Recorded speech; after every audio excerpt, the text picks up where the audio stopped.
So how can we be the creators we are and like co-create this change in a way that is good for society? Yeah.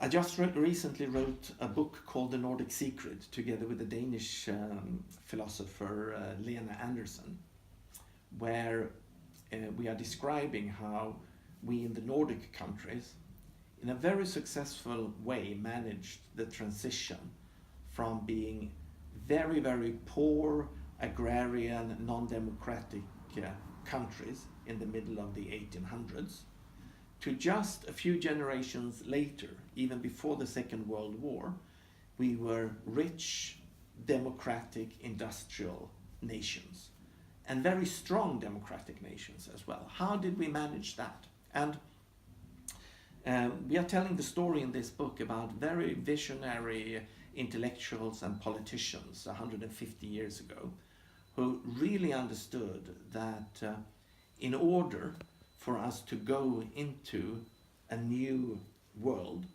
we need to have a lot of people who could be active co-creators in this process. And for that reason, they started a lot of retreat centers to make it possible Here in Sweden, in Denmark and in Norway, Oh yeah.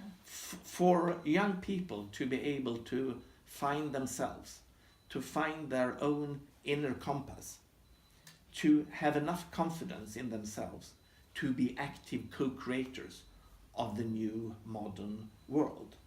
And that is something that is not very well known, not even in Scandinavia, that this was such a large project of personal development and trying to create a lot of co-creators of democracy and modernity. But we believe that that was absolutely crucial for this to happen. And I think that we are in the same situation today, that in order to go from this modern industrial society into a new digital world society, we need to have a lot of people who has got the inner capacity and security to be able to act as co-creators of this new world. Because this new world cannot be formed as an upside down project. It has to be co-created bottom up. But we do need to have people who can hold this complexity and be independent enough to really do this. And this is kind of what you do in your like the co-working spaces or like the facilitations of the workshops. Is this a kind of a project of retreats for enterprises? How does this work? I think I'm trying to do that in a few of my projects on a very small scale, on a very small scale, experimental scale. We have our retreat island, the Oak Island, where we have youth camps, but also retreats for adults. We have what we call a conscious co-working space here in Stockholm. And you do like meditation, like that? Absolutely. And I'm curious. Yes, and what else? I want to tell you about our what we call our conscious co-working space in Stockholm, where we try to bring together this inner world of meditation, of mindfulness, of self-development. So we have a special room there for meditation and for being with yourself. And that is one part of the office. But in the other part of the office, we have a conference room that could look like an investment banker's room in New York, where we really are meeting the world and trying to have an impact in the world. So we're trying to mix these two worlds of entrepreneurship, having an impact in the world, making business, but also this inner world, and try to create a space that one could call a deliberately developmental space. A space where we support each other, both in our personal development, but also in developing our organizations to become more perhaps self-organizing, more able to function. Entrepreneurs, they are excited about this change also when you talk to them. Yeah, I think more and more entrepreneurs realize that we are at an important junction in history. And not the least because a lot of entrepreneurs feel that they are not feeling well. They are concerned about their own well-being. And they realize that in order just to keep up with this rapid change, they need to do more inner work and work on themselves. That keeping up is one thing, but then the next thing is of course also to really align your own individual values with the values of your organization. Because if you are working with a huge mismatch between what your organization is doing and supplying to the market and your own inner compass, if they are not aligned, you will not feel well. And this non-alignment, a lot of people are feeling right now. And there is a search for purpose. So a lot of people are now looking for what is really my purpose? What can be my contribution to this world? And they do not just want to start a company to make money. They want to start a company to make a difference and to live their purpose. And the same thing for people joining large organizations.